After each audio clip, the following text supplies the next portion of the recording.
Greetings and salutations. This is Rick Copple coming at you from Denver, Colorado with another edition of Not a Linux Guru Guy. We are also doing something a little bit different today in that we're not doing intros anymore. Most people know who I am. If they clicked on my video, they know what they're getting usually. So intro doesn't really tell you a whole lot other than just if you'll do. Also a little bit longer than the average intro. So rather than make another one, the shorter one, I just dump it. Just go right into what we're talking about so we can get right to it. Today we're going to talk about Garuda Linux on our KDE Distro reviews. It's our last one to review, and we're going to talk about Garuda Linux today, so let's get to it. Okay, now what you should see is my Garuda Linux desktop here. It has a compositor with it, so if you got a window, if you bring up your it's just a wiggly.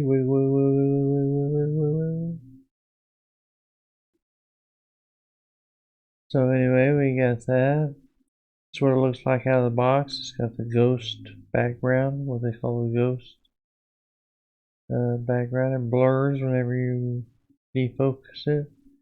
If I go here and focus this window up here on the top, it suddenly blurs that. That's due to the compositor effect, I think. You want to know what compositor on here? I have no clue exactly. I can't find anything that tells me what Garuda Linux uses for its compositor in here. So I look for ways to find it on the web. I haven't found it yet, but I do before the video's over, and I'll let you know. Could be Compass, could be the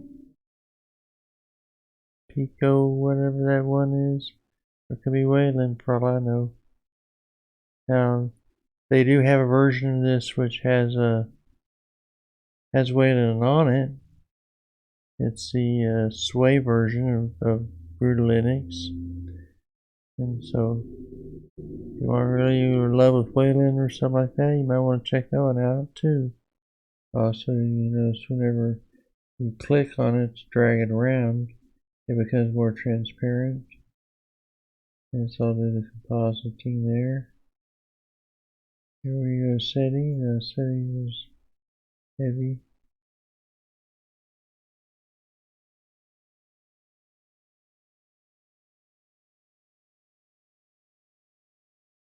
Down here in display, monitor, and compositor. You can turn it on and off there. Yeah, it also says you can turn it on by pressing Shift Alt 12 as well. Go back. Now we come down here, system information. You see there's 5.2 and 1.5. There's Qtile version 5.15.2, and our new kernel version 5.12.7 Zen. X11 is the graphics platform. Uses a compositor, I don't know which one because it won't tell me, unfortunately. And so that's what I got. Power management. You want to change your power settings, that's where you do that. And then if you want to turn off your power settings, click that and that turns off screen dimming and dimming of the screen, and also the dimming of the switching it off. Then you go over, but you're not done yet. You gotta go up here to workspace, behaviors, and your lock screen. You gotta turn these two off. At least this one, which will automatically lock your screen after 20 minutes. So with those two settings, you can leave your screen on and it'll stay on forever. You turn it off yourself. You want to turn it off when you're going to be gone for a while or whatever, so you don't waste a bunch of energy. But if you want to have it automatically do that, then leave those settings alone or change the time adjust right there, you know. Say you want it to lock automatically after it's been going for 30 minutes. You just hit the plus button to get up there. Goes up minute by minute. Until you do, then you hit apply. Boom. You got it. Virtual desktops. Got set 4 desktops on this. Now I did set up some shortcuts on this. The only thing I found is this shortcuts don't always work on this. I hope they would. There's alacrity. There's no. I got meta return set there. It doesn't work. Other things I put in here for screen things and stuff like that, like down here in KWin, I put some shortcut keys in here that seem to work okay. I got changed. Yeah, I changed this to meta shift close, meta shift C, closing windows, meta shift C. It seemed to work there. And that is not working either, oh no. Yeah, I just have Alt F4 standard there, but for some reason that stopped working too. So yeah, the shortcut keys on this seem to be a little bit iffy.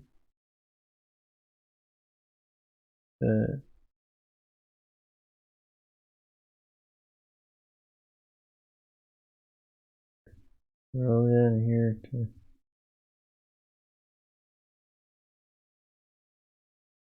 okay. Control F1 switches desktop. So Control F2. Yeah, it has this kind of interesting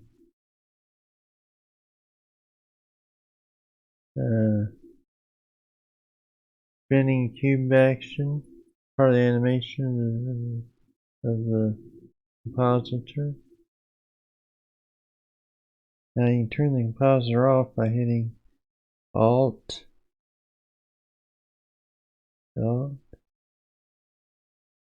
Shift F12. Now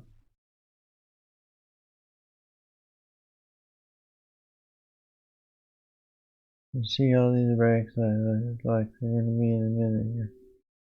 Yeah, not all the animations gone away.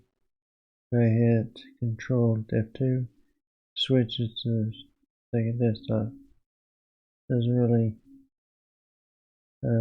do the whole graphical thing. And hit Alt Shift F12 again. And set the graphic, set it back. So you need all the animations again.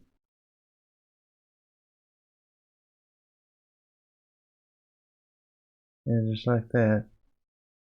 So yeah, that's animations for you. That's a compositor. One thing that I found out about this is that whereas the other two versions, last two versions we looked at, which was Neptune and Salient OS, they had their own menus built in, Excalibur and Avion, I think, for Salient. And Excalibur menu for, yeah, and you had like four to five menus you could choose from in the alt menu section. They've kind of disabled this up here. They just use standard application launchers themed out for Garuda Linux, but yeah, you don't even have the option of choosing other application launchers here. You set this one or configure this one. And you also configure Latte, which is the dock down there. If you quit Latte, you might have trouble getting it started back up side of the bed. I'd advise you not to hit that unless you really wanted to get rid of the Latte dock. Add dock panel. Edit panel. So yeah, you can go here. Configure this application launcher.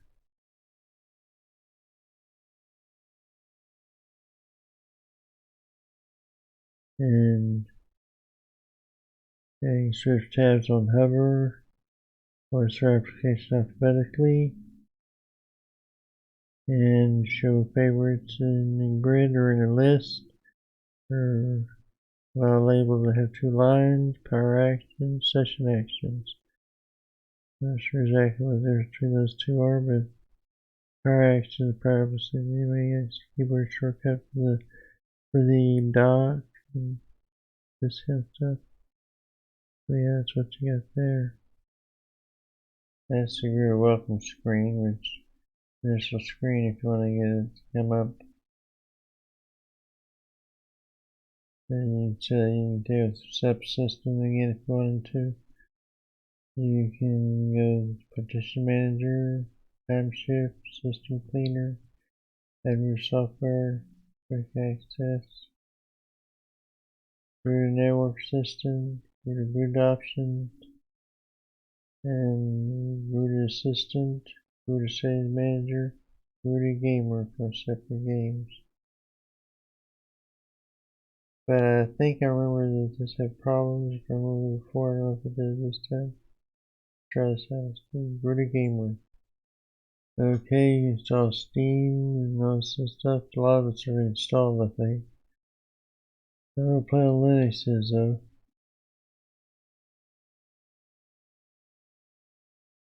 So anyway, you got all the settings here. You can check on tools, links, website, wiki, pack, a.k.a. That's where you can set all those kind of things. Forum, Elements, GitLab, Telegram, Twitter, Bitwarden, Private Bin, all those good. Google. Okay. That's what you got there. That's the welcome screen. Got console here. Fire Dragon, which is a version of Firefox made for the Dragonized version. Yeah, I don't know if it looks that yet or not. Okay, so you can see it's kind of dark looking and that kind of thing. But it's basically your Firefox, Fire Dragon. But yeah, that's what they call it, Fire Dragon. The version of Firefox anyway. Apparently customized for Dragonized version of KDE. Got Dolphin, K text editor, system settings, time shift. Just should have recorded some time shifts since I've done an update or two. It's supposed to automatically record your time shifts. Oh, it's going to do the setup. I don't need to do that.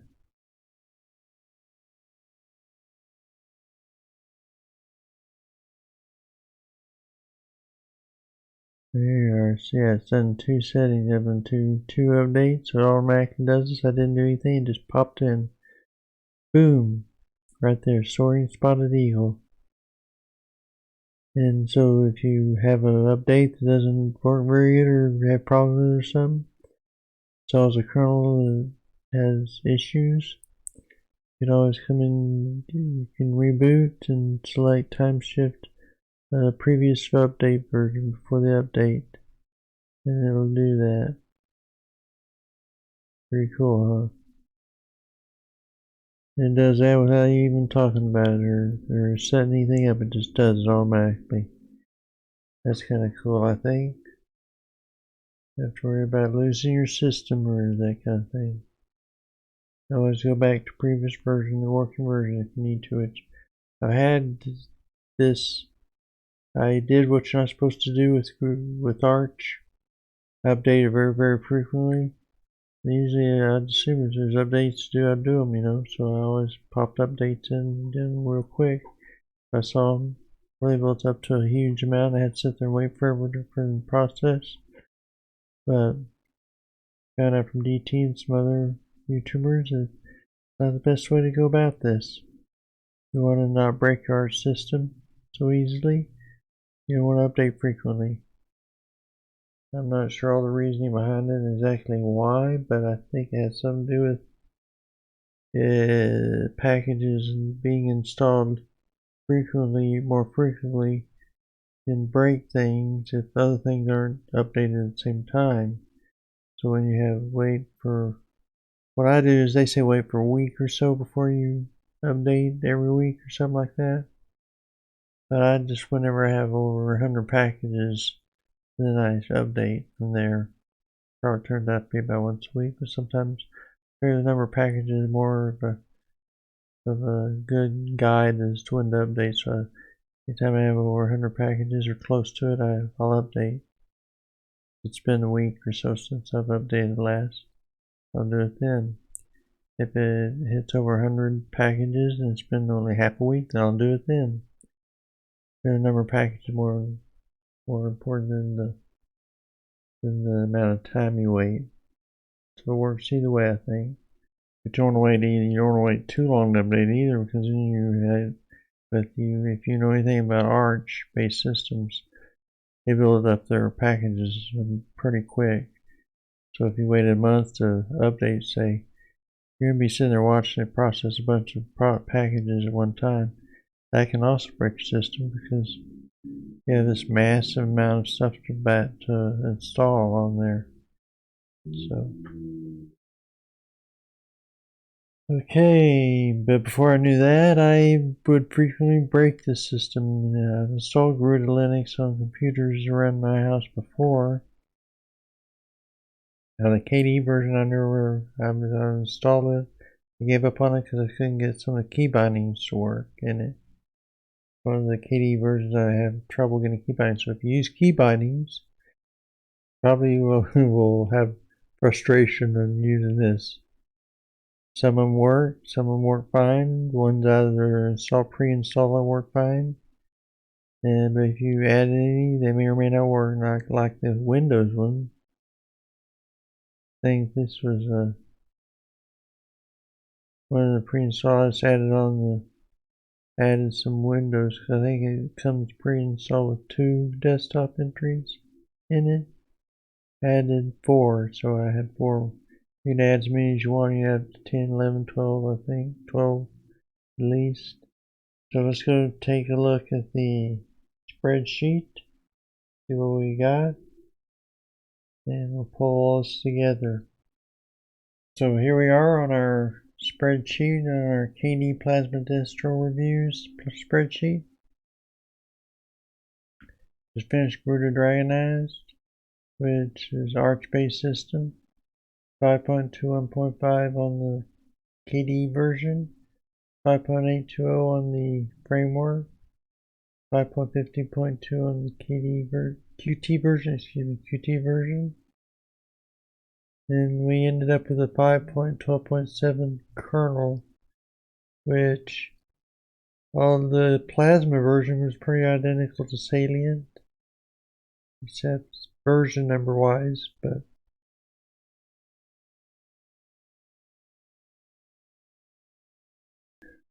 recording. Mark. So here we are on our spreadsheet, on our KDE Plasma Distro reviews spreadsheet. Just finished Garuda Dragonized, which is Arch-based system. 5.21.5 on the KDE version. 5.820 on the framework. 5.50.2 on the Qt version. And we ended up with a 5.12.7 kernel, which on the Plasma version was pretty identical to Salient, except version number wise, but yeah, so, but the kernel is just a 0.2 better than the Salient OS versions of the kernels. These updated those. I had that system still on the laptop, and they probably would go 0.7 there too, I'm assuming. Then you had X11 with a compositor or Wayland. On compositor, I assume it was Wayland, but I don't know for sure because I couldn't find anything what it used for a compositor. Anyway, if I knew how to do that, I could probably find out what compositor it worked with. at 1.31 gigabytes at 12 gigabyte memory on the computer. Notice on this computer, which had 10 gigabytes of memory, had 1.35 on Debian. On F2OS, that's pretty close. That shows that's about what you get if you have enough memory. I guess it's about max. The max amount of memory that they use generally just is idle. Just gotta put a couple of things running, whatever. Compared to 599 megabytes on Salient with 4 gigabytes and 618 megabytes with 4 gigabytes on KDE Neon. So also has a latte dock on Garuda, and the Beeline icon just make it look kind of fancy. Some people like those, some people don't. Some people feel a little too gaudy for their taste. Just want something more business-like. But yeah, it's also a gaming PC, so I can see gamers like those kind of icons more than just regular flat icons. So it's got the latest kernel, like Salient does. The other menu, the standard application menu, is Garuda theming. So Garuda themes the menu up a bit. It's a standard application KDE menu like KDE Neon puts out. Except you can't choose any other menus. If you want a cascade pop-up menu, too bad. You're out of luck. I mean, it probably is cascading a bit. It's not too bad. Not a bad menu. And search function, okay. All that kind of stuff. I like Salient OS, which has this no search menu on their distro, their Avalon menu.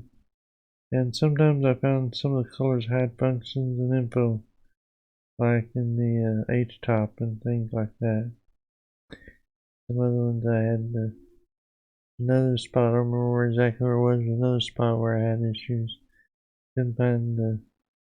Couldn't see the info that I was trying to display because the color scheming wasn't contrasting enough for me to see it. So without changing the colors on it. So you can see all the differences between these.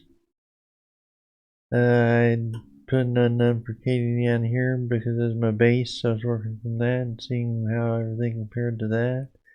Practically all of them are better than KDE Neon as far as the kernel goes. As far as Plasma goes, the only one that was worse than KDE Neon was the Neptune OS, which wasn't a bad version of KDE Neon. I liked it okay. I could use it, and all the key bindings worked out of the box on it. But it does have a lower version of the Debian's repository standard version of KDE. Although they did add their Excalibur menu to it, which I think is a nice menu. And key bindings can work. And then on Salient OS, they had a Avalon menu. Now on this, all three of these, you can change the menus however you can go to whichever version of the menu you want. You can use these two menus they set up. Or you can go to the full screen or the cascading pop-up or the standard KDE application menu they have. Go to any of those menus. But over here on Garuda, you can't go to any menu but that one. They just have one menu. It's a standard KDE application menu, kind of themed out with Garuda theming on it. And so that's the only option you have on that. The only other problem I had with Garuda is that the key bindings didn't always work when you plug them in. As you saw, I plugged in Super Enter for the key binding open terminal, and didn't do it. So if you use key bindings much, probably won't want to use Garuda. They probably get frustrated trying to take key bindings and make them stick and all that kind of stuff. Salient OS, so far, I think most of those worked. And Neptune works. So I remember what I had with KDE. Neon. I think they mostly work, but some like way Garuda's themed it out as complex key bindings or something. I don't know. Yeah, that seemed to work very well on that part. And there are some other versions of KDE too, but these three that I have here didn't seem to have a problem with it. So that's your KDE versions and the comparisons and what. Let's go talk about it. Alrighty. So that's KDE versions. The 4 KDE versions I reviewed was Neon, Neptune, Salient, and Garuda Dragonized KDE. All have their plus minuses. So hopefully this helps you decide this series. If you decide what to look for in KDE, you can check them out yourself. If there's ones you want to check out on other versions of KDE you want to check out, other than the 4 I reviewed here, you can do how to do it now. You know what to check on, what to compare, where to go to get information. So that'll be it for today. Next time we're going to look at a different OS altogether, some of those security OS. My son's going to join me for us. That'll be a happy time. Also, don't forget to subscribe and like the video and click the notification bell if you want to be updated on videos as they come out. Those kind of things. Also, I got a donation link down at the bottom if you want to support the channel anyway. Appreciate it. And I thank you for your viewing this video. So until next time, may the Linux force be with you. Bye.